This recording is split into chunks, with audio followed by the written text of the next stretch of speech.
Hello everybody, this is A.S. Pandit here and I welcome you all to the Catalyst Group GS classes। आज हम history class continue करने वाले हैं।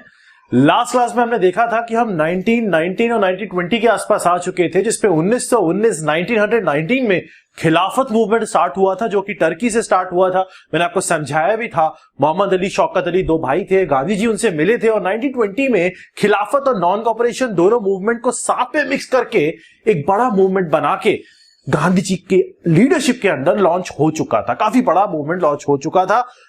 आज हम उसी चीज को आगे कैरी फॉरवर्ड करने वाले हैं। आज मैं आपकी पॉलिटी की भी क्लास कंटिन्यूटी में लेने वाला था, बट अनफॉर्चुनेटली एक छोटा सा एक्सीडेंट हो गया। घर में I was searching something, store में कुछ निकालना चाह रहा था, कुछ और ही आयरन का निकल के हाथ में घुस गया, तो अभी जस्ट बैंडेज करा के आया हूं।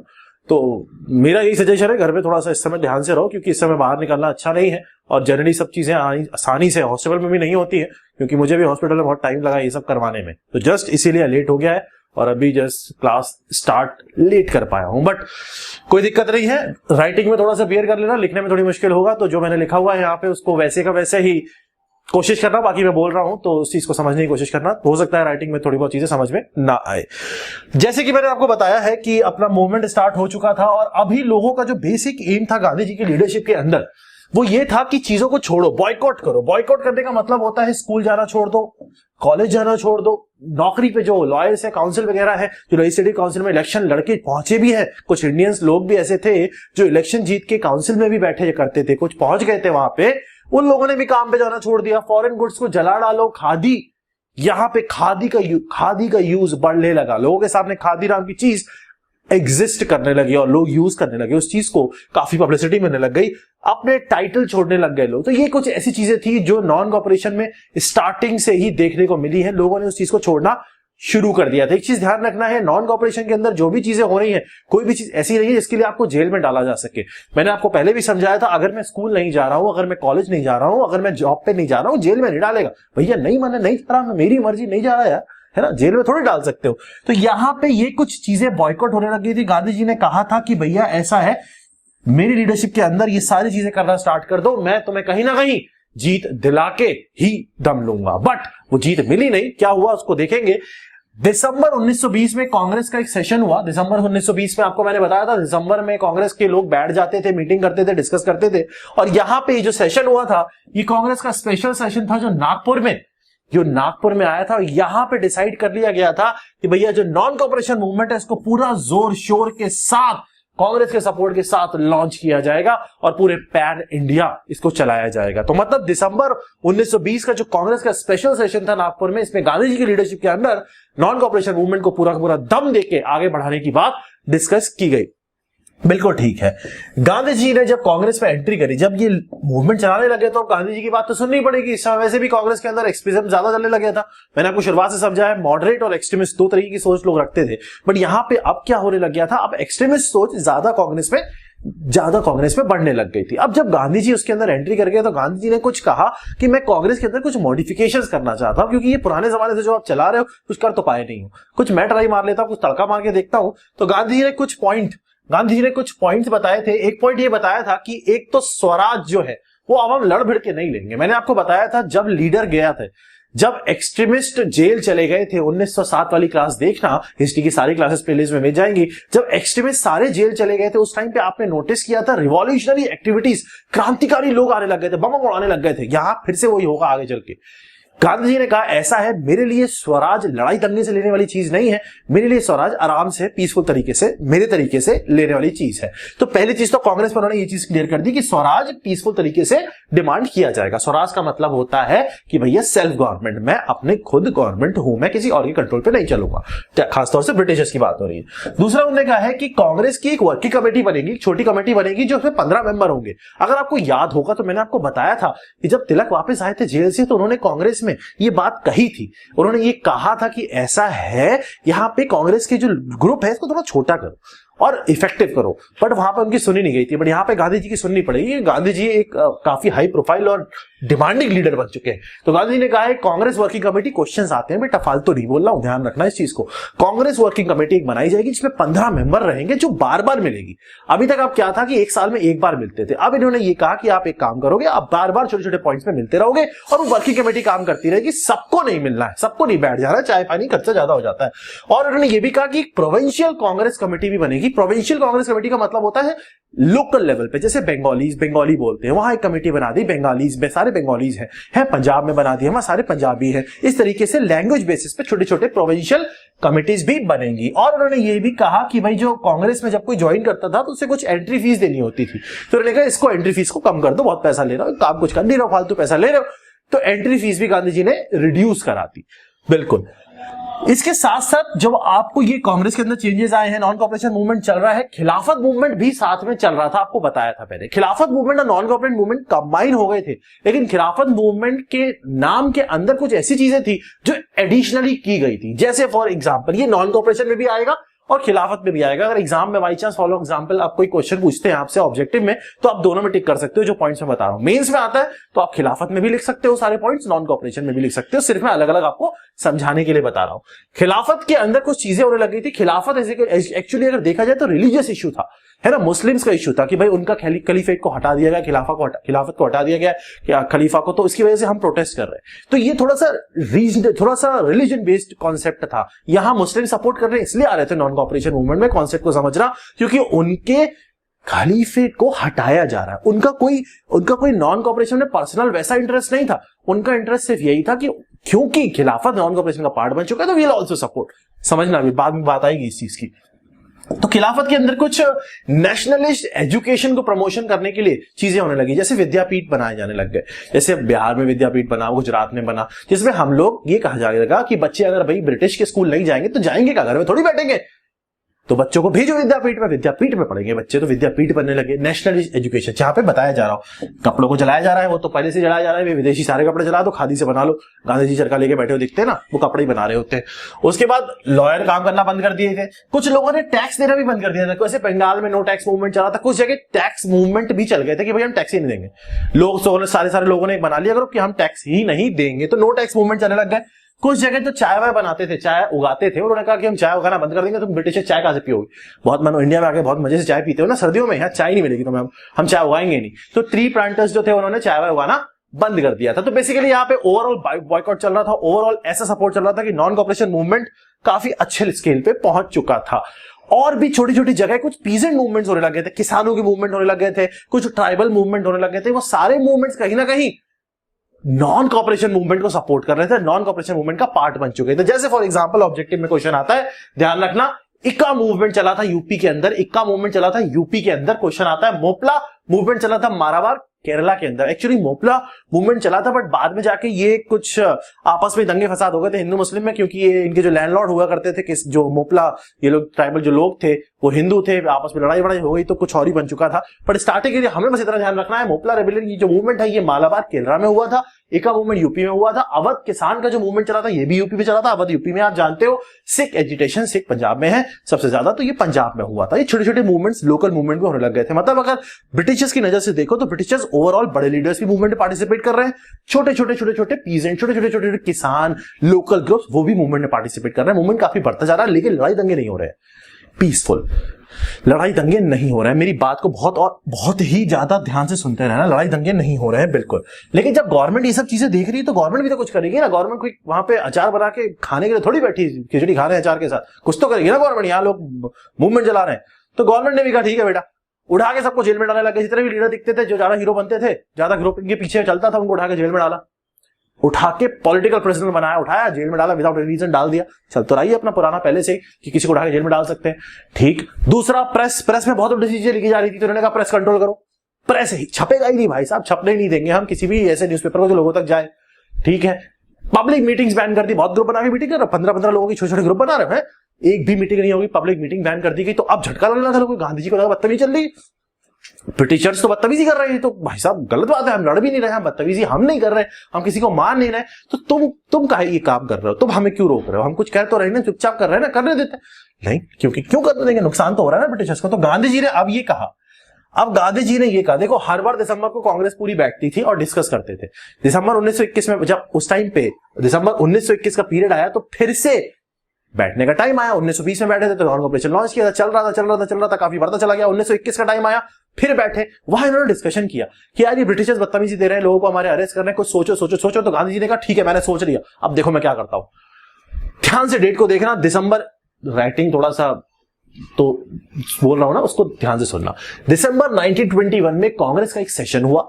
उस कांग्रेस के सेशन के अंदर ये मूवमेंट और आगे कैसे बढ़ाना है उसको डिस्कशन किया गया, जिसमें गांधी जी इस बात को लेके आगे आए कि भाई मैं ब्रिटिशर्स से 2 क्लियर डिमांड करने वाला हूं आने वाले टाइम पे।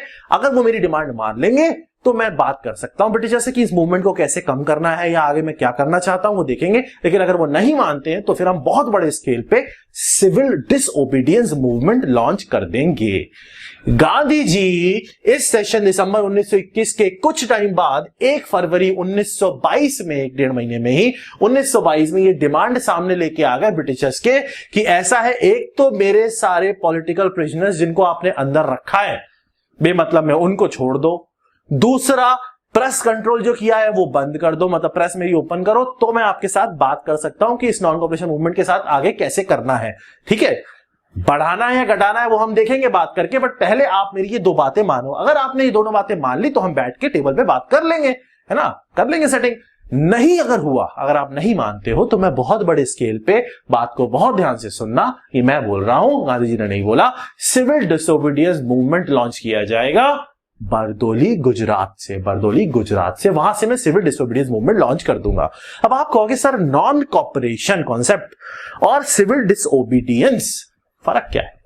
नॉन कॉपरेशन, कॉपरेट नहीं करूंगा, जो करना है वो काम नहीं करूंगा। सिविल डिसओबीडियंस, यहां पे सिविल लॉ ब्रेक किए जाएंगे, समझ में आ रहा है? नॉन कॉपरेशन मूवमेंट में लॉ ब्रेक नहीं किए जाते। नॉन कॉपरेट, मैं स्कूल नहीं जाऊंगा, मैं पढ़ाने नहीं जाऊंगा, मैं पढ़ने नहीं जाऊंगा, मैं जॉब पे नहीं जाऊंगा, लॉ नहीं है ये।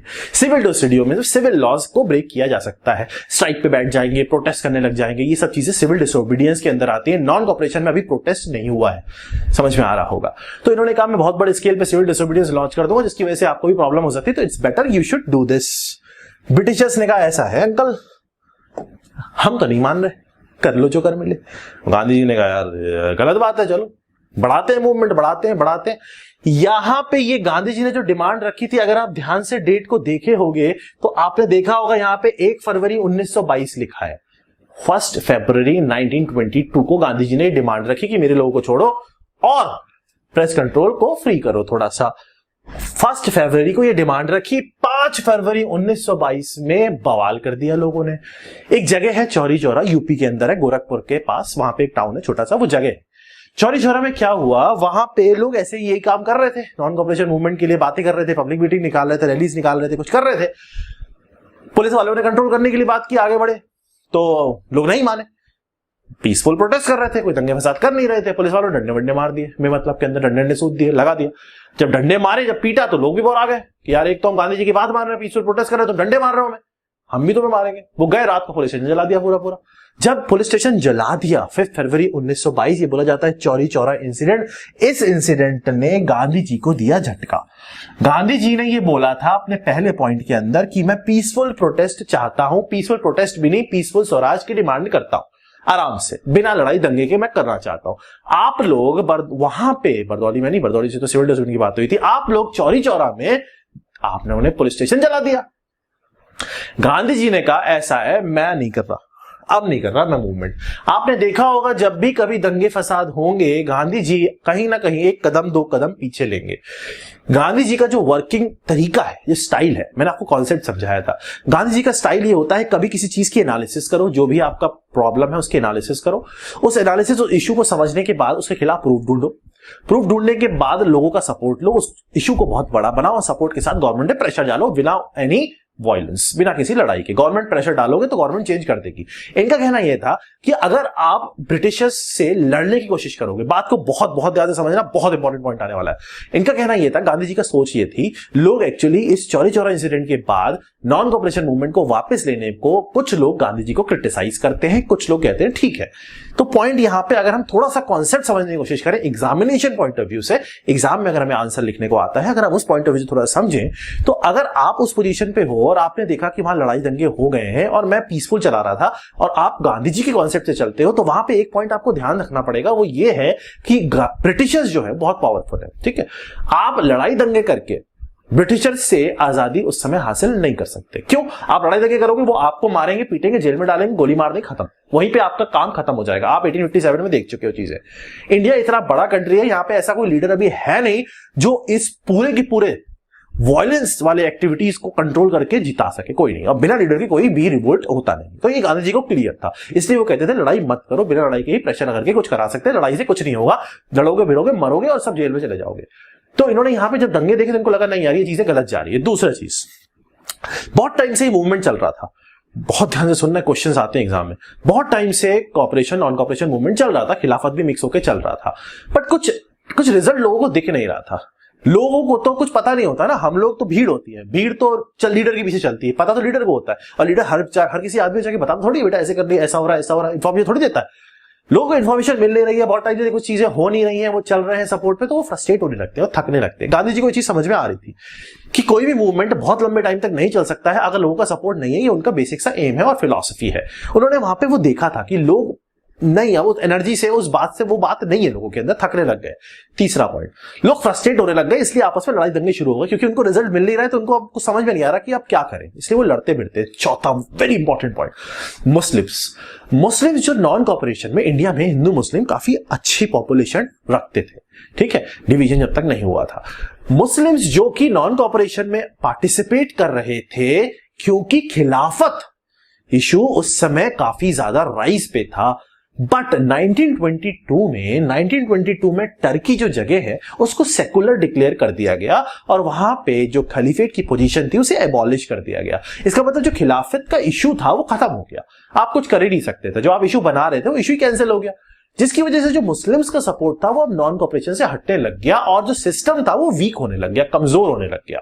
जो गांधी जी देख रहे थे कि बिना यूनिटी की we can not do anything, कि आधे लोग कर ही नहीं रहे हैं, आधे लोग कर रहे हैं, ऐसा नहीं होता है, उनमें भी एनर्जी कम है, जिसकी वजह से उन्होंने नॉन कॉपरेशन मूवमेंट को वापस लिया और वापस लेके उन्होंने कहा कि नहीं ये मूवमेंट पॉसिबल नहीं है। मेरे पॉइंट्स को आप समझ गए होंगे, फ्रस्ट्रेटेड थे, रिजल्ट आ नहीं रहा था, थक चुके थे और साथ में वायलेंस भी स्टार्ट हो चुका था, जिसकी वजह से लोगों का नुकसान हो रहा है। ब्रिटिशर्स को आप मार के नहीं भगा सकते थे, ये कहीं का कहीं रियलिटी है। उस समय कोई लीडर ही नहीं था यार, बिना लीडर के कुछ नहीं कर सकते आप एक जगह दंगे कर लोगे, आपको 10 जगह से आर्मी भेजी जाएगी, आप मार दे जाओगे। वर्ल्ड वार जीत क्या है यार, बच्चे हो तुम, अभी दिमाग आगे वहां पे चलना चाहिए था। जैसे ही विड्रॉ किया गया, मूवमेंट खत्म किया गया, भाई ठीक है, चौरी चौरा इंसिडेंट हो गया, बवाल हो गए, गांधी जी को उठा के जेल में डाल दिया गया। मार्च 1922 में गांधी जी को उठा के जेल भेजा गया, 6 साल की जेल की, क्योंकि ये बंदा जो है ये बहुत उछल रहा है, ये दिमाग लगा रहा है बेमतलब का, कभी कुछ करता है कभी कुछ करता है, तो जेल में डालो इसको जेल में डालो, इसको चरखा भी दे दो, बना भाई खादी बना, तो अंदर से बना कपड़े वपड़े बना। तो ब्रिटिशर्स ने उठा के इनको जेल में बंद कर दिया 6 साल के लिए, ध्यान रखना, मार्च 1922 में। अब आप ध्यान से सुनो, नॉन कॉपरेशन मूवमेंट और इससे पहले वाला स्वदेशी मूवमेंट, क्लास सारी देखना यार, तभी मजा है, वरना यूजलेस। स्वदेशी मूवमेंट जब खत्म हुआ था तो लीडर गए थे, कौन थे लीडर? एक्सट्रीमिस्ट लीडर थे कांग्रेस वाले। वो सारे कहां चले गए थे? जेल चले गए थे, कुछ भाग गए थे मतलब कुछ चले गए थे अपने। यहां पे वो भी बहुत बड़ा मूवमेंट था, लोगों का सपोर्ट था। जब क्या होता है ना, जब लोगों को सपोर्ट मिलता है, भीड़ को सपोर्ट मिलता है, लीडर मिलता है जो उनको काफी आगे तक लेके जाता है, उसके बाद वो लीडर हट जाता है, तो जो भीड़ होती है उसकी एनर्जी कहां जाएगी? वो तो लगी पड़ी है ना, कुछ तो है ना एनर्जाइज लोग, कुछ तो है ना एनर्जाइज लोग, कुछ तो है ना भगत सिंह आएंगे, भगत सिंह जैसे कुछ लोग तो हैं जिनका जोश भरा पड़ा है, तो सपोर्ट के साथ लगे पड़े थे। अगर आपने मूवमेंट पीछे ले लिया, वो क्या करेंगे? उनकी एनर्जी कंट्रोल करने के लिए लीडर अब है नहीं, लीडर तो गया जेल। वहां स्वदेशी मूवमेंट में एक्सट्रीमिस्ट गए थे जेल। तब क्या हुआ था? रिवॉल्यूशनरी एक्टिविटीज, बम फोड़ो उड़ाओ, यहां भी सेम फंडा। 1922 मार्च में जब गांधी जी को जेल हो गई, अब रिवॉल्यूशनरी एक्टिविटीज बढ़ने लग गई, दंगे फसाद, उड़ा दो भाई, मार दो इसको, ये कर दो वो कर दो, रिवॉल्यूशनरी लोग बाहर आने लग गए। जब नॉन कॉपरेशन मूवमेंट वापस लिया गया, भगत सिंह नाम का एक लड़का, भगत सिंह नाम का एक लड़का जो कि सितंबर में 1907 में पैदा हुआ था। 1922 का जब टाइम चल रहा था, जब ये चौरी चौरा इंसिडेंट के बाद ये वापस लिया गया, तो भगत सिंह को बहुत बहुत बहुत झटका लगा, बहुत बुरा लगा, क्योंकि वो पूरी एनर्जी के साथ लगे हुए थे, है ना। हम कॉन्सेप्ट समझ पा रहे हैं चीजों का, क्योंकि हमें पढ़ना है और एग्जाम देना है। बट अगर मैं भी वहां भगत सिंह की जगह होता तो शायद मेरा भी सेम एटीट्यूड होता, आपका भी वही एटीट्यूड होता, अगर आप अंदर नेशनलिस्ट फीलिंग रखते हो देश के लिए, ठीक। तो उनको खराब लगा, उनको लगा यार ये बंदा कंफ्यूजिंग, पहले कुछ करता है फिर पीछे हट जाता है। ऐसा थोड़ी होता है यार, लोगों के अंदर चाबी भर के निकल जाओ तो दौड़ो जहां, ऐसा थोड़ी होता है। कंट्रोल चाहिए होता है, बिल्कुल सही बात है। गांधी जी यहाँ पे कहीं ना कहीं पॉइंट पे फेल हुए हैं, क्योंकि एक तो वो हिंदू मुस्लिम यूनिटी नहीं जुटा पाए, मुस्लिम लाए थे तो बट खिलाफत इशू को जोड़ के लाए थे, नेशनलिस्ट फीलिंग के साथ नहीं लाए थे। गांधी जी का यहाँ पे एक छोटा सा फेलियर है, ये फेलियर बहुत बड़ा भी हो सकता था, बट काफी चीजें बदली आगे चल के, इसको हम समझेंगे अभी। इसका मतलब यहाँ पे रिवॉल्यूशनरी एक्टिविटीज बढ़ने लग गई, बम उड़ाने वाले लोग आने लग गए, और जो कांग्रेस थी, अब कांग्रेस के अंदर भी दो तरीके की सोच के लोग आने लग गए। कांग्रेस के अंदर भी दो तरीके की सोच रखने लगे। एक सोच रखने वाला ग्रुप बना जो गांधी जी को सपोर्ट करता था कि नॉन कॉपरेशन मूवमेंट वापस ले लिया, ठीक है। गांधी जी ने कहा था कि नॉन कॉपरेशन मूवमेंट वापस ले लो और अब हम कंस्ट्रक्टिव वर्क करेंगे, कुछ लोगों की हेल्प करेंगे, गरीबों की हेल्प करेंगे, हरिजन की हेल्प करेंगे, ये सब करेंगे हम। तो एक ग्रुप ये बना जो गांधी जी को सपोर्ट करता था, हाँ ठीक है हम नॉन कॉपरेशन मूवमेंट अब बंद करेंगे लेकिन लोगों की हेल्प करेंगे। दूसरा ग्रुप ये बना कि नहीं, ना ना ना ना ना, नॉन कॉपरेशन का एक पार्ट था बॉयकॉट, हम वो बंद नहीं करेंगे, हम खादी को प्रमोट करेंगे और हम अब इलेक्शन लड़के काउंसिल में जाएंगे, लेजिस्लेटिव काउंसिल्स में जाएंगे और वहां अंदर से जाके कुछ चेंजेस लाने की कोशिश करेंगे। इसका मतलब यहां पे कांग्रेस में दो तरीके के ग्रुप बनने लग गए, एक बनने लग गया प्रो चेंजर, एक बनने लग गया नो चेंजर। नो चेंजर मतलब गांधी जी का सपोर्ट करने वाले, कुछ नहीं करेंगे हम, है ना, अब हम हेल्प करेंगे, अब हम ये काम नहीं करेंगे नॉन कॉपरेशन वाला। प्रो चेंजर मतलब अभी भी वी हैव सम ज़ील, अभी हम कुछ कर सकते हैं। स्वराजिस्ट बोलते हैं इनको, स्वराज पार्टी वाले लोग जो बनी है स्वराज पार्टी। यहाँ पे बॉयकॉट कंटिन्यू रखा गया है, इन्होंने कहा इलेक्शन लड़के हम काउंसिल में जाएंगे और वहां से कुछ चेंज लाने की कोशिश करेंगे। और ये जो प्रो चेंजर थे, इन प्रो चेंजर्स ने मिलके, चित्ररंजन दास काफी फेमस नेम है स्वराज पार्टी से रिलेटेड, इन्होंने कुछ पार्टी बनाई, इन्होंने कोशिश किया कि अभी हम इलेक्शन लड़ेंगे, अंदर जाएंगे, कुछ चेंजेस करेंगे। बट यहां पे इस पॉइंट पे जो रिवॉल्यूशनरी एक्टिविटीज थी वो काफी बढ़ने लग गई थी। भगत सिंह जैसे लोग जो लाहौर कॉलेज से ऑलरेडी पढ़ रहे थे, उनके वहां दोस्त भी थे। एक मैंने आपको वीडियो डाला था अभी लास्ट में, जैसी आप एनर्जी रखते हो वैसी एनर्जी के लोग आपके दोस्त बनते हैं ना। मेरी एनर्जी जैसी थी, मेरे वैसे ही दोस्त बनते थे हमेशा। भगत सिंह की जैसी एनर्जी थी, उनके दोस्त वैसे ही बने थे। उनके दोस्त सुखदेव वुखदेव जो दोस्त बने थे, वो सारे के सारे वही एनर्जी लेवल हाई रखने वाले लोग।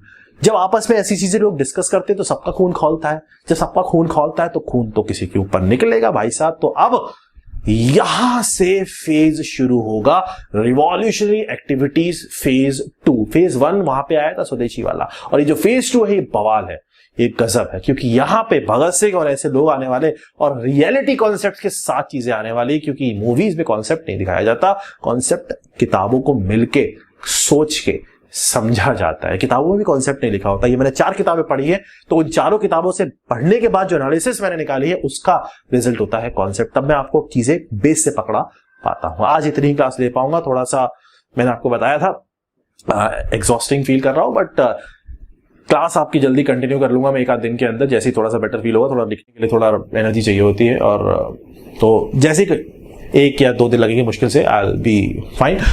कंटिन्यू कर लूंगा मैं फिर से हिस्ट्री क्लास। ज्योग्राफी आपकी चली रही है और करंट अफेयर मैं स्टार्ट करने वाला हूं। करंट अफेयर आपको मिल जाया करेगा 9 बजे, देख लेना, वीकली एक वीकी सेशन मिलेगा। और पॉलिटिक्स भी चल रही है, पढ़ते रहो, क्लासेस कंटिन्यूटी में रहते रहो, और ग्रुप ज्वाइन कर लो। जैसे मैंने आपको पहले भी बताया है, कैटलिस्ट ग्रुप ऑफिशियल हमारे पास जो टेलीग्राम चैनल है, आप ज्वाइन कर सकते हो। कैटलिस्ट ग्रुप ऑफिशियल, नाम सुनाई दे गया होगा, राइटिंग के चक्कर में मत पढ़ना, ये टी है। ये नंबर भी 6397788939 ये नंबर है। इस पे नोट्स वगैरह मैं क्लास के बाद ही प्रोवाइड करवा देता हूं, उसको देख लेना। और नोट्स के अलावा कुछ पढ़ने की जरूरत नहीं है, उन सबको जोड़ के किताब बन जाएगी आपकी कुछ टाइम के अंदर। किताब आपकी पूरी हिस्ट्री, पॉलिटी, ज्योग्राफी कंप्लीट करा देगी। करंट अफेयर अपने शॉर्ट फॉर्म में नोट करते रहना। करंट अफेयर भी मैं आपको माइंड मैप फॉर्म में पढ़ाऊंगा, तो स्क्रीनशॉट लेते रहना, उनको जोड़ते रहना। न्यूज़पेपर पढ़ने की जरूरत नहीं है, सारा कुछ हो जाएगा। This is JS Pandit signing off this session. मस्त रहो, पढ़ते रहो, ऐश करो।